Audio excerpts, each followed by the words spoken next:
is that time again where I'm joined by Grant Hermes of Make It Make Sense with Grant Hermes. How are you doing, Grant? I'm good. How was your Thanksgiving, Ryan? I haven't talked to you since It was before. really good. I had been battling a chest cold for a couple of weeks, but that didn't stop me from having a full belly many times over. In fact, we still have leftovers.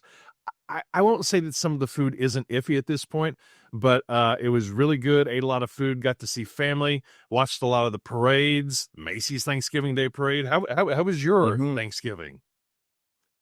It was good. So, like that little nod we just did there for Macy's, my wife is in the parade every year. She chaperones and coaches the cheerleaders for Spirit of America who do the parade. So she is in New York.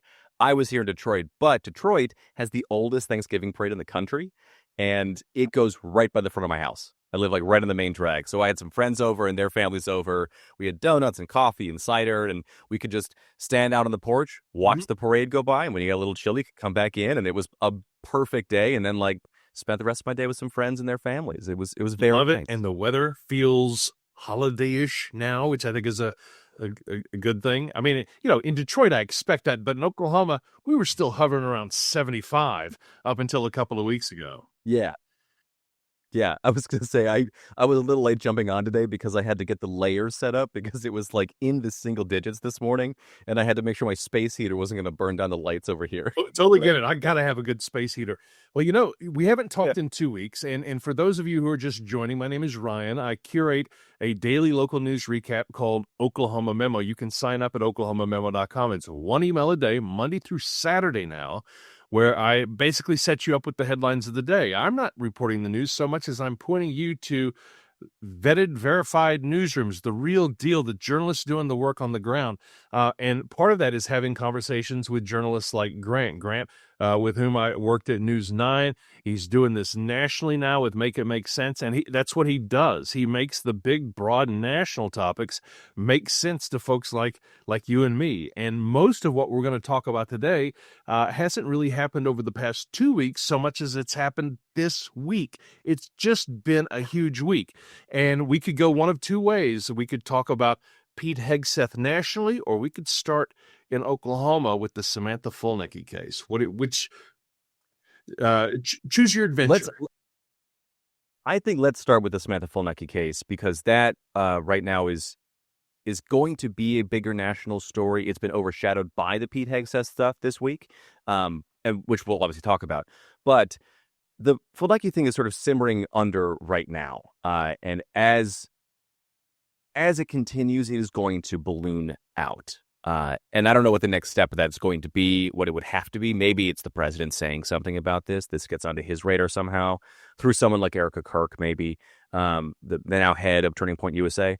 But this case, I mean, I think you're a little closer to it. And so if you want to give sort of the TikTok here of this, and then I can talk about some of the fallout. But let's go over what this Samantha is. Fulnecky, a junior psychology major. She's a tennis player out of southwestern Missouri, Springfield. Her mom is Christy Fulnecky. Christy Fulnecky, an attorney in Springfield. I believe she had been involved with city government for some time, but she was most known for representing some January 6th insurrectionists a couple of years ago. I don't know in what capacity. I don't know if she was representing them for criminal accusations or civil cases, what that might have been. But Samantha, otherwise, is just a junior at OU, and she was taking a psychology class. She is a psychology major, and she was asked to review an article and have a reaction to that article. I mean, using basic tenets of academic rigor, and the article pertained to societal gender norms. In so much, I think that the lesson was talking about how some girls are tomboys and how some boys are a little bit feminine, and the fluidity around that. Yes. Now, add into this the coincidence that the teacher, in this case, a TA grad assistant, and I will tell you, I learned a long time ago, knowing a lot of professor friends, if you teach any class, you're a professor. I mean, there are different gradations. There's an associate professor, assistant professor, but everybody who teaches a class is a lowercase p professor. The professor, in this case, a grad assistant, happens to be transgender. Now, with that said, Samantha got a 0 on the assignment, and the professor in this case did so because the student didn't really engage with the article, didn't meet the standards of academic rigor, making an argument. A lot of folks on TikTok, if you will, vertical video media, were saying, including myself, a lot of the news reports said that the student was citing the Bible, but she never really cited the Bible. There was never any scripture in there. There were just a lot of just sort of general statements about what God thinks. She cited Genesis one time in 650 words, but that was it. But also no, just chapter, not verse, not a pull from scripture, nor was any of it actually cited in any format that I have been able to find at the end of this essay that would make any sense in academia. So she got a 0. Now, this professor was not acting unilaterally. This professor went to her peers and asked them what they thought. And it was agreeance all around.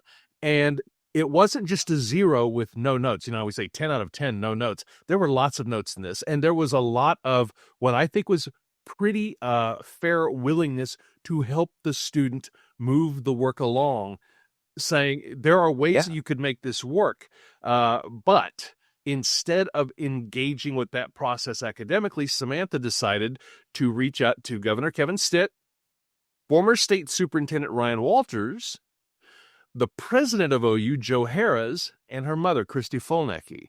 And that's where our story begins. Right here. That's where it really gets going. So, I read the essay. I've read it several times now. I have read the actual piece of academic work that she is supposed to be reacting to, which, is your characterization of is perfect. It does not actually pertain to gender fluid children or trans children. It just doesn't. It is actually about tomboys and more feminine boys, tomboy girls, more feminine boys, and bullying, and how in allowing children to embrace maybe having a little less gender conforming interests or identities, identities in not the way that she's talking about them, or that the conservative right talks about them right now, but you're a boy who likes tap dance and theater, right? That in any school, and it will likely get you bullied for a little while. Unless it's the school from Fame. But I'm hating myself. I love that show, Fame. Yeah. But she's just not really reacting to the article itself. She's just not. And if she wants to make the argument that she was making, there are lots of ways to do that. There are professors of divinity. I actually talked to one who was a professor of divinity at Harvard this week when I was researching this. And they were like, you could make this argument. There are scholarly articles that back up what she is saying if you're trying to present evidence for this argument. And you can make a much more grounded argument. Granted, it's only 650 words that she's got here. But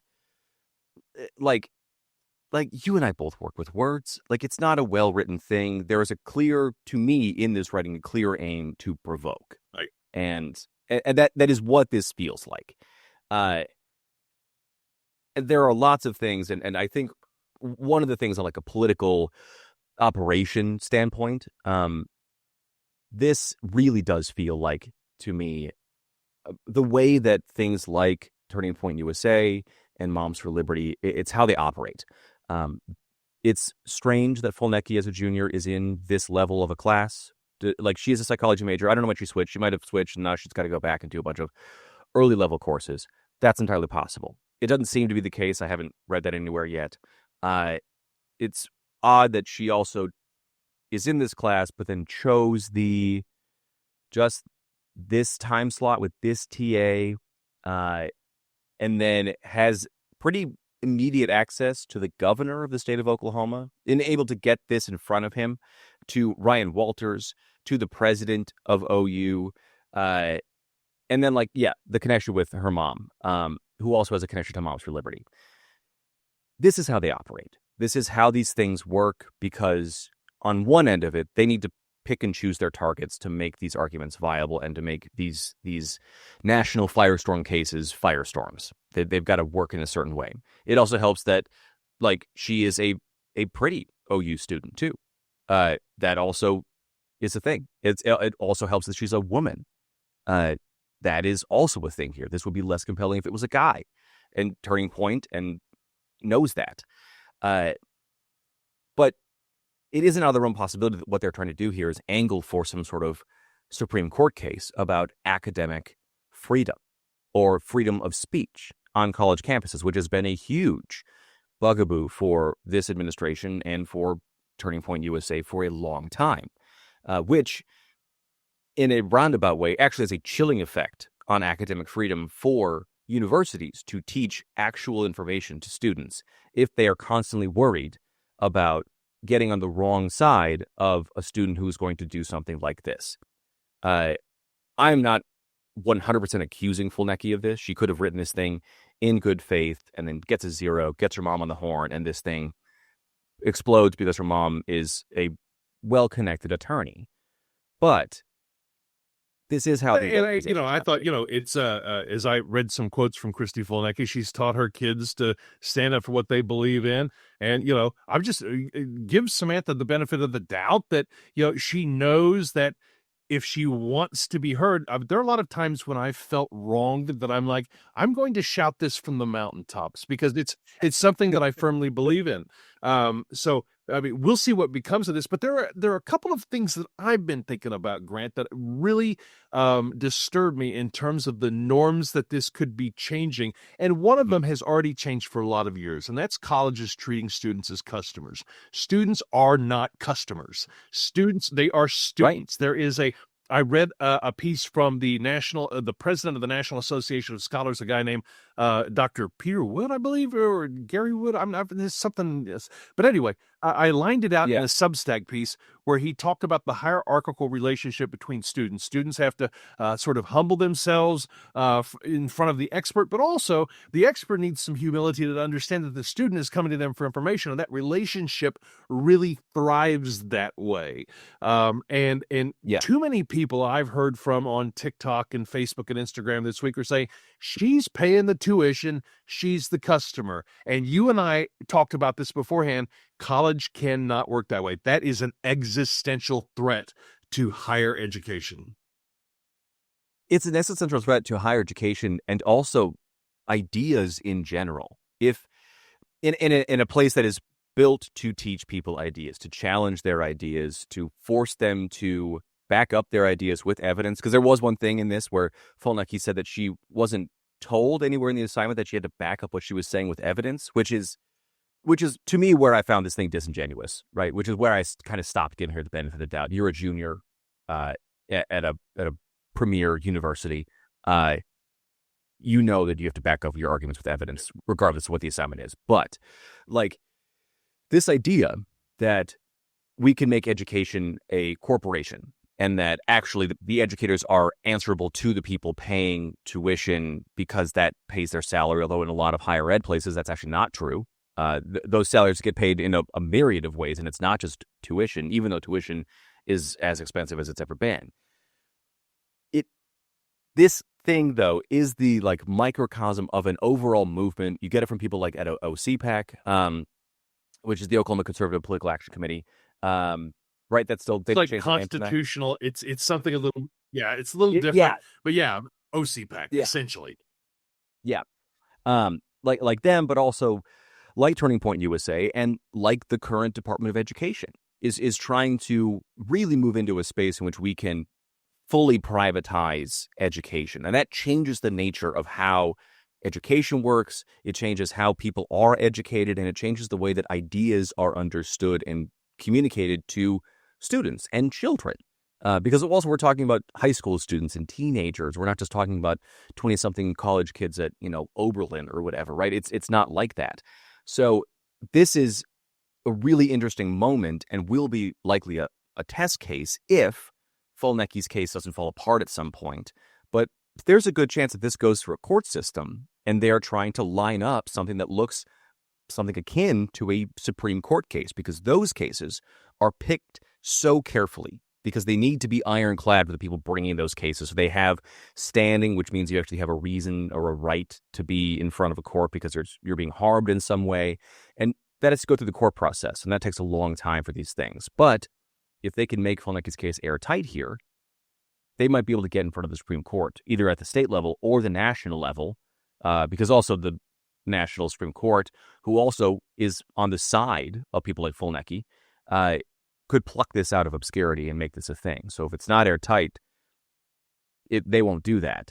So this is a case that has a lens looking toward this idea of dismantling the current understanding of education. It is not just about religious freedom. It's not just about those things. It's about... This is why I think what you do is so important, because I think people need to understand what's being set up here, how this works, how these groups operate. And by the way, they're operating within the existing rules and the developing norms of American society. One of the things that I thought about as I thought about this case is that, students go to college not to be taught how to think, but to be taught how to think under the rules of applying academic rigor to their original thinking. And without that, and without a construct that actually protects teachers, I mean, I don't know what the teaching situation is for classes and departments at OU. And by the way, don't anybody be fooled. There are conservative professors at universities. However, most professors would agree that autonomy is at the very, very top of the list for them being willing to do this. OU has a big, big, big problem if they don't stand by this professor. Yeah. Well, and that's this other side of this coin too, is that what we're also talking about is the strength of not just teachers' unions, but the strength of academia as a whole. Because regardless of what a lot of politicians say, a lot of them have been through the highest peaks of the highest ivory towers of higher education, even at the state level in Oklahoma. A lot of people have been to the Ivy Leagues and have come back to the state of Oklahoma. A lot of people have been out to Stanford or out to Caltech or Penn or whatever, and then come back. It's not just that this is happening at like state universities or anything. We are talking about a real change on how, or I'm sorry, we're talking about a real strength in what those people believe and how they got to where they are. And there will be pushback from prominent conservative professors about, needing to have their own autonomy in able to give a liberal student a 0 when they come up with a unsourced, uncited, small essay about why communism is better than capitalism, right? In an economics class, could a conservative professor at the University of Chicago give a student a 0 for mentioning Karl Marx in a 650-word essay, and then that student says, "Well, that's against my philosophical freedom"? Well, I mean, one of the things that I think that academics have in common is I don't think that the conservative faculty at OU, if there are that many, would be they would support this professor, because the thing is that academic rigor, that is the secret sauce. That's what has to be there. And when it's not, I think anybody who's associated with academia has to call BS. And I think that the people at the higher levels in courts and whatnot who went through these systems are going to say, sorry, Turning Point, sorry, Moms for Liberty, you're out of your depth by a ton. Yeah, I think so too. And I think that if you as OU don't kind of get ahead of this and maybe nip it in the bud, at least at the university level, you're going to have a lot of people try to raise hell over low scores on tests, on essays, on labs, whatever, because now you're talking about a shifting in power in the university between who is running the courses, who the professors are, who they're actually answerable to, what they're answerable to, and that it's just a whole can of worms that a university is not going to want to open.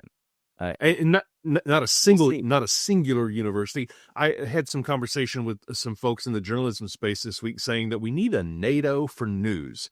Well, you're probably going to need a NATO for academics. We saw that Northwestern University out of Chicago capitulated and paid $75 million to just keep things moving along, which is it's basically a payment of a bribe.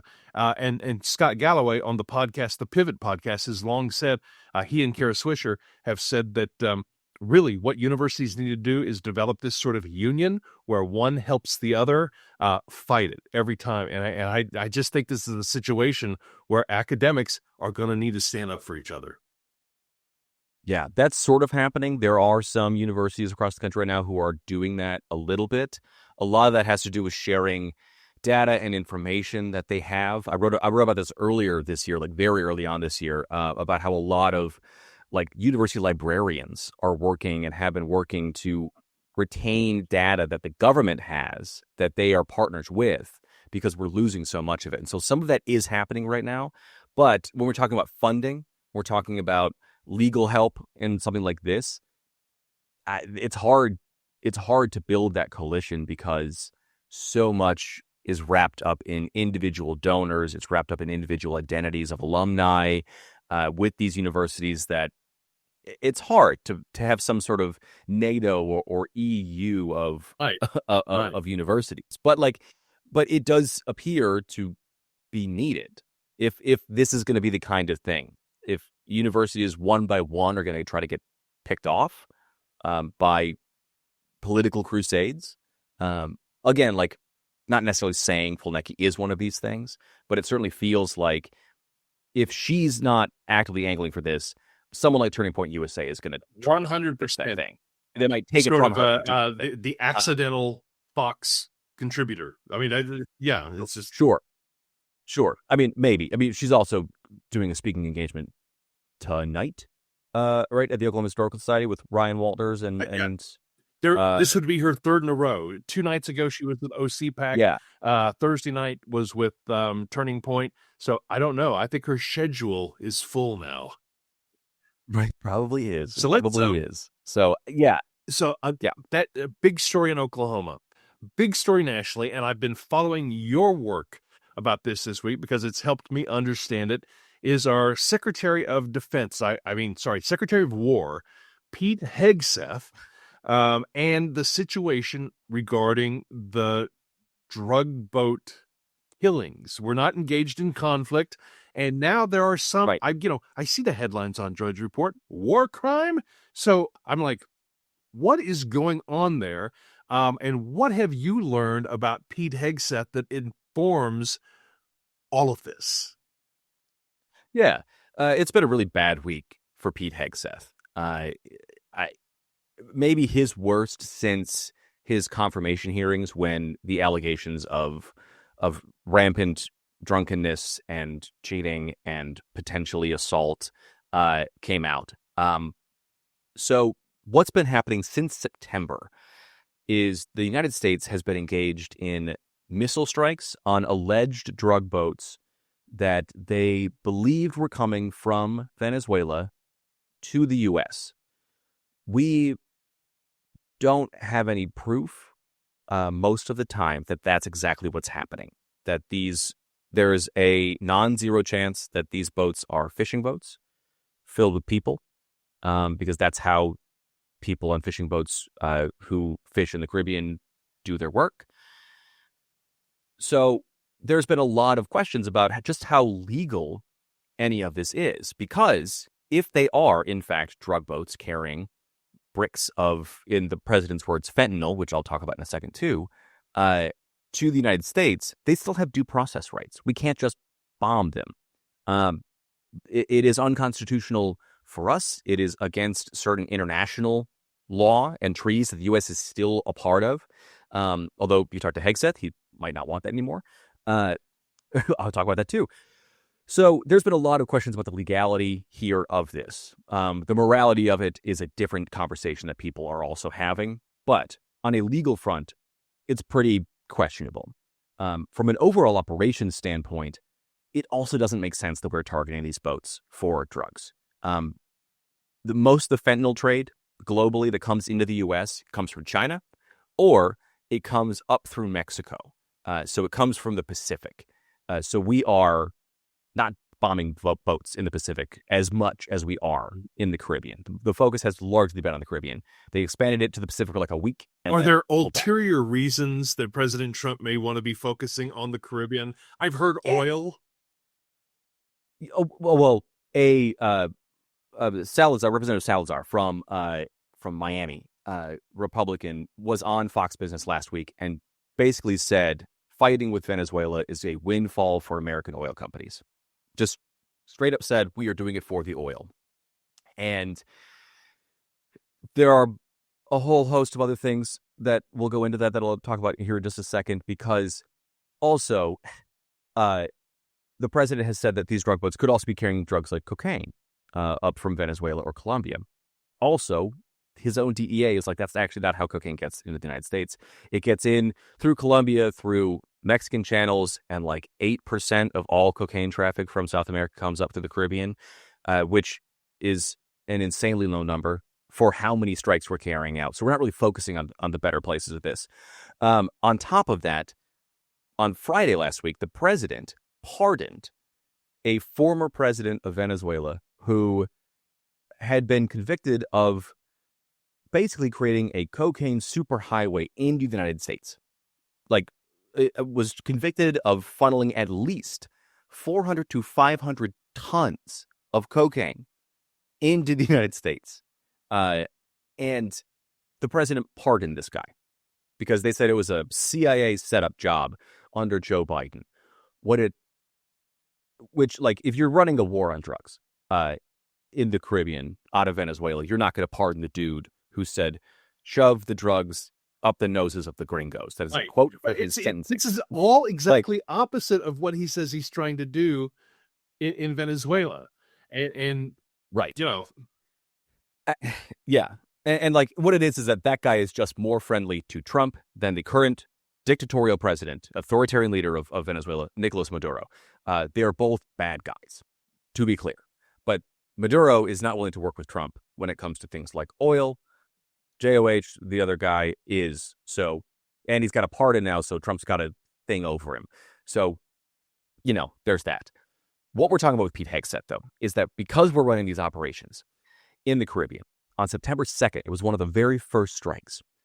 The United States launched a missile strike on one of these boats. The military determined that they were drug runners. Again, legality aside of this stuff. Bombed this boat. There are 2 survivors of this missile strike. And according to the Washington Post, and then that was backed up by several other sources at CNN, Pete Hegseth gave the verbal order, kill them all, because there were 2 people left clinging to this now shipwrecked boat in the middle of the Caribbean. That, according to the Law of War Manual for the DoD, which gives the specific example of firing on shipwrecked non-combatants as a war crime, is war crime. And the Geneva Convention has a specific section that says how you treat shipwrecked non-combatants, because they can no longer move, they can no longer carry out the missions, and you actually are obligated to go rescue them and make them prisoners of war or take them into custody. And so at least on 2 levels here, we're talking about encroaching on war crimes. Because we're not at war, officially, it might be at I want to ask you a couple of questions. So why is it important to have these rules? I mean, I think I know the answer. It's so that these things are not done to us. It's basically the golden rule. Why is there a need for these rules? And B, let's say that Pete Hegseth were to be guilty of war crimes. What could happen to somebody who is convicted of a war crime? Well, let's start with the first thing here, is that these are rules of engagement for war that, and rules of engagement have been in place since war started. We've had rules of how this works, because wars are not fought generally for cruelty. They are fought over objectives and goals. That is the basic laws and understanding of the baselines of war. You're not just killing people to kill people. That's murder. That's a genocide. That's something else. That's an atrocity. So we have these in place to make sure that countries aren't committing atrocities on one another. And we all sort of agree that that's a bad thing to do to people. The Geneva Convention comes along after World War II, and because of obvious needs, after the Holocaust and after Pacific prison camps, after the way the United States treated Japanese Americans and Asian Americans on its own soil, we get the Geneva Convention, which is a series of treaties that the United States agrees to, not right away. It took us 7 years to sign a lot of these things, but it gets us to a place in which countries have all agreed we are not going to do certain things. We're going to protect people who were enemy combatants who have been disabled, whether it's in a vehicle like being shipwrecked or whether they're wounded on the battlefield. We're going to take them into prison camps, which is called giving them quarter. And that way, wars remain objective operations, and they're waged for objective reasons and not for abject cruelty reasons. And again, glossing over lots of the horrors of war and the realities of what war is, that's the idea behind these laws. Pete Hegseth being charged with a war crime here means he gets not brought up in front of a U.S. court, but in front of an international court in Hague, at the Hague in Vienna, which is where the Nazi trials took place after Nuremberg. It is the International Criminal Court in which he would go to an international prison, likely in the U.S., but also could be in Europe, it wouldn't be in Venezuela, but it could be in a neutral-ish country between the United States and Venezuela. So a Mexican prison. Theoretically, but there are real stakes for Pete Hegseth here. If it is not a war crime because we're not actually at war, the president determined we're at war, but Congress hasn't declared we're at war or even in an armed conflict, then he could be tried for murder on U.S. soil at the very least. Or I guess at the most, he could be charged with maybe aiding and abetting manslaughter or something like that. But there are real, and I'm not just this isn't just off the cuff for me, real military scholars, former House Intelligence Committee members and chairs have said this. A group of former military lawyers, judges advocate officers, JAGs, they wrote a letter last week saying, hey, if what we're getting in this reporting is exactly what happened, this is tantamount to a war crime. This is tantamount to murder, and people need to be held accountable, whether that's Pete Hegseth, whether it's the admiral that the White House has been blaming for this, whether it's the people who operated the drone, or it's all of them. It's really, it is a scandal to a level that we have not seen maybe since Ollie North when it comes to military scandals. Yeah. Ollie North. I mean, more recently, more like Guantanamo Bay. Yeah. So truly, in your reporting this week, there has been a lot about Pete Hegseth's background. It sort of colors how he approaches things, because while there has been reporting that he said kill them all, he denies that apparently it's not on a recording, and even the admiral says it didn't happen. Right. So the admiral says that order was never given, and that he got written orders. Senator Tom Cotton. So this Admiral Mitch Bradley, who is the commander of Special Operations, which is the Spec Ops. He basically oversees SEAL Team 6 guys.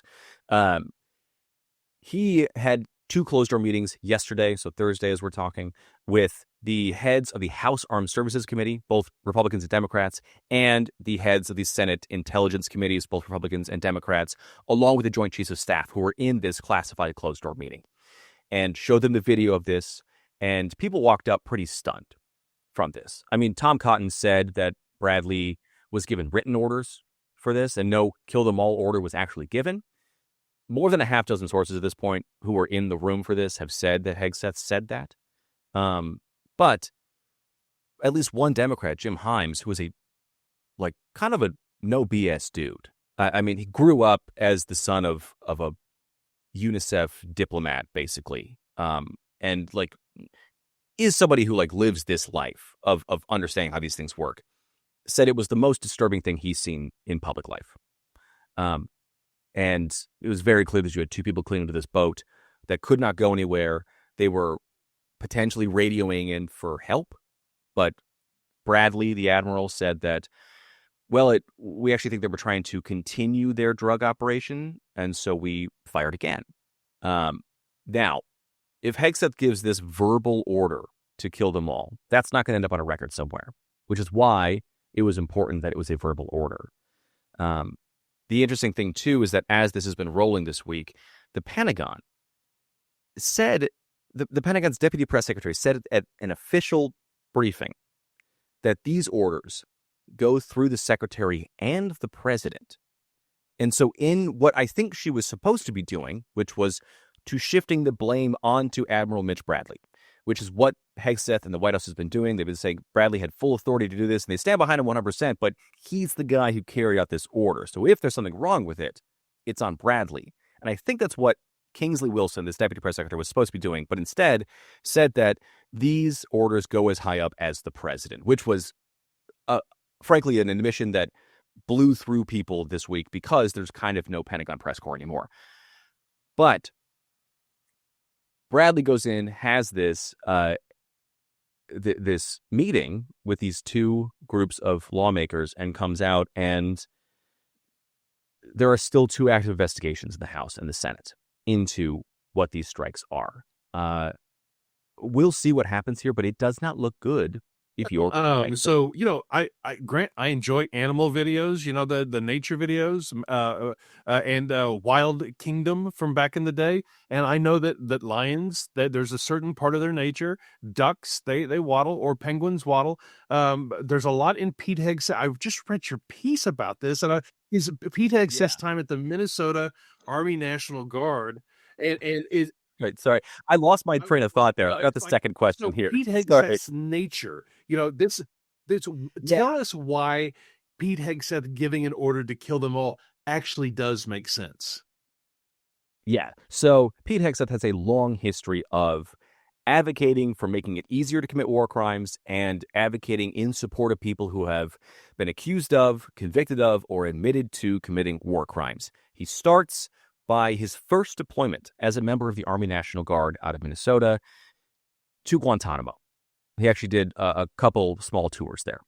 I don't know exactly what his job was. He was a grunt at that point in time. He was a low-ranking member of the reserves and the National Guard. So I don't know what he did there, but being stationed at Guantanamo Bay in 2004 is kind of at its worst. 2004, 2005. That's where we get a lot of some of the worst stuff to come out of Guantanamo. He's around for that. He then goes back home, gets a finance job for a little while, makes a little bit of money, and then volunteers to be redeployed to the war in Iraq, and is just so happens landed in a company called the Charlie Company, which is a famous company from World War II, and they had this long history under the command of a officer who allows the company to get the nickname the Kill Company, because they were keeping track of every kill of every member of Charlie Company on a whiteboard in the company headquarters. Those kills included civilians and were celebrated. So Hegseth, well, at the time, he's interviewed in a New Yorker profile of the Kill Company, which is the name of this profile. He's interviewed saying, yeah, I had some concerns with it initially, but then, it's kind of what we were taught at this, I think it was in Kentucky where he did his training for this, that this is how you treat people, and I don't really see anything wrong with it. Yeah, my commander crosses the line sometimes, is what he said, but he's otherwise a true American hero and a warrior. And this colors Hegseth's view of war, both his time in Guantanamo and obviously what we know happened down there, and then basically being his entrance into the theater of war by this commander. It's also, Pete Hegseth says in his book from last year, The War on Warriors, in, I believe it was 2005, 2004, he tells the people under his command, at that time he's a captain, after a JAG military lawyer's training about rules of engagement, he tells them to disobey those orders, those rules of engagement, which is a pretty insane admission to write in this book.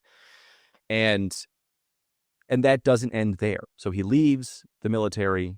He goes and runs several veterans nonprofits that he is much maligned in, which is a lot of the stuff we heard during his confirmation hearing. He becomes a contributor to Fox News, and it's marked by his support for men accused of war crimes. 3 of them in particular, who did things like one of them, Gallagher, I believe, is from Oklahoma, correct? I remember that case happening. I don't know. I don't remember.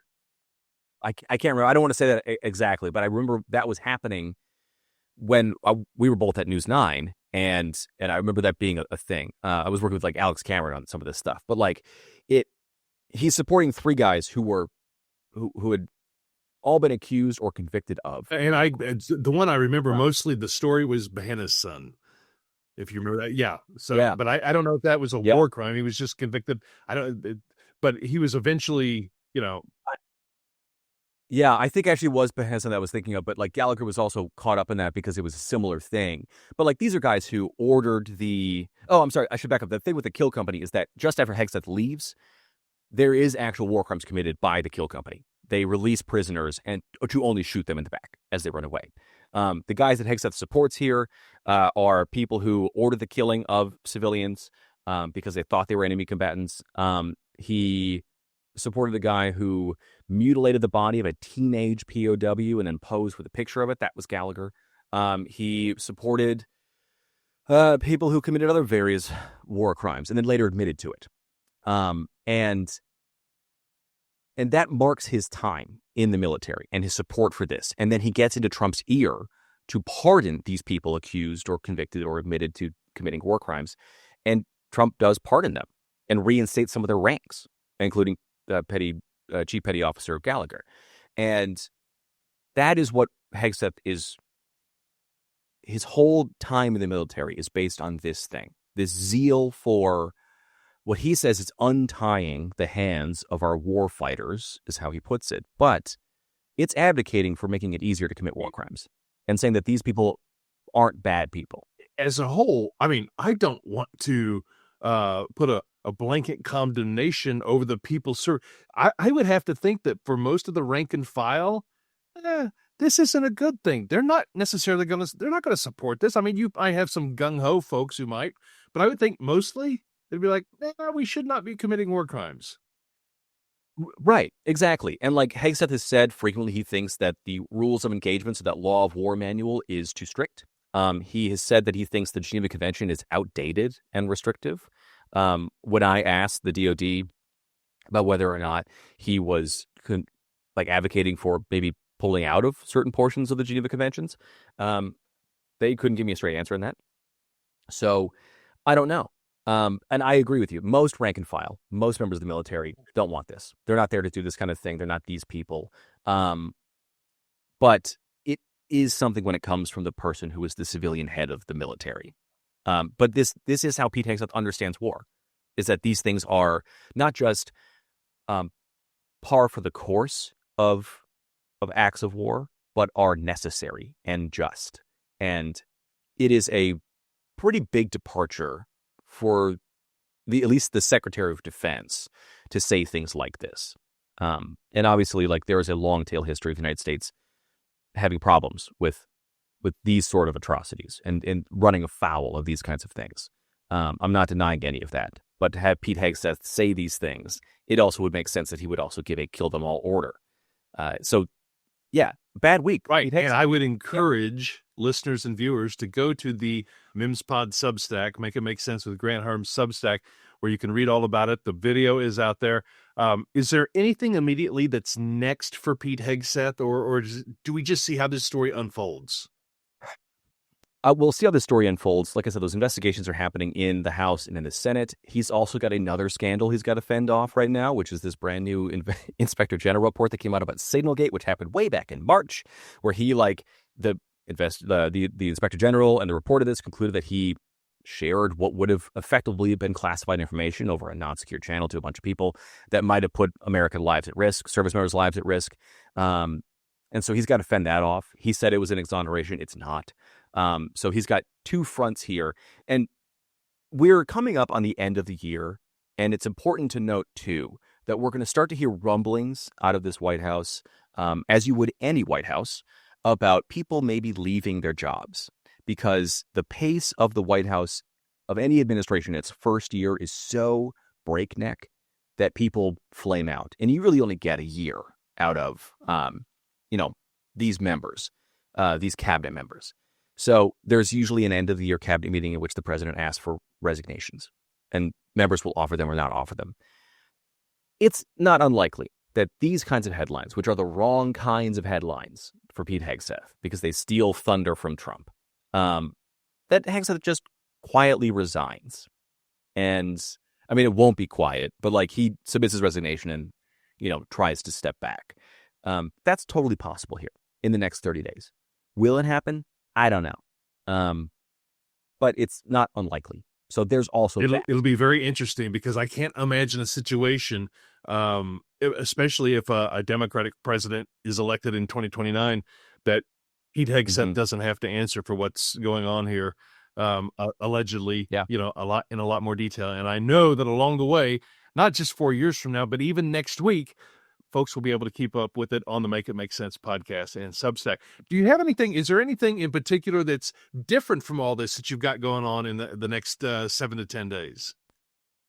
I do. What a perfect setup. It was right across the plate for me there. I have a brand new newsletter from Make It Make Sense called Things You Forgot from Civics Class, which is all about the stuff that we all should have learned and probably did get told in our civics classes, if you even had them in your schools. But like a social studies class, all the stuff that we learned, we thought was boring. We didn't care about it because we were 15 or 16. And it didn't seem like it mattered. It matters now. But we're all kind of a little embarrassed that we don't know, like, hey, how does the branches of government actually work? That was the first newsletter this week. How do powers of war actually work? How does the budget actually work? It's all that stuff. So I'm answering those questions. We're going to take not really deep dives, but like the stuff you need to know about how civics operates, just to give us all a baseline again. No shame, no condescension. Come with your questions. I will answer them in newsletters. But things you forgot from civics class, it's a lot of fun. Learning is fun, and I will tell you, as somebody who's followed politics since he was 7 or 8 years old, there's stuff that I learn every week. I learned about cloture, a few weeks ago. There's all that. People say, well, it shouldn't work that way. It just is the way it works. Learn how, and Right. Understand why sometimes government will move at a snail's pace. Yes, exactly. So it's a lot of fun to write. It's written in a way, like the way I say it is like, think like Hank Green or Bill Nye, but for civics. Bill Nye, so it's fun. It's engaging. Grant Hermes, you need to come up with the moniker. Yeah. Grant Hermes, the civics guy, doesn't we need quite to roll off the tongue. Things need to roll. Yeah. So, Grant, I appreciate your time. We do this every Friday in the week, and I include it in the Saturday Oklahoma Memo newsletter to make sure that folks have a chance to watch it. The best way to find you, I've found, is just to think MIMS Pod. Make It Make Sense Pod. If you put MIMS Pod in a search bar somewhere, it's going to bring you up, right? Yep. It'll bring me up. It'll have this little logo right here that looks like a little dumpster fire on red. And you can't miss it. That Things We Forgot from Civics Class newsletter comes out on Mondays. The original reporting articles come out on Wednesdays, and you get episodes Tuesday, Thursday, and interviews with experts on Fridays. So it is a full plate of making it make sense every week if you're hungry. Grant Hermes, thank you so much for joining me. We'll do this again next week. And sign up for Oklahoma Memo right now at oklahomamemo.com. By the way, I've added a Patreon.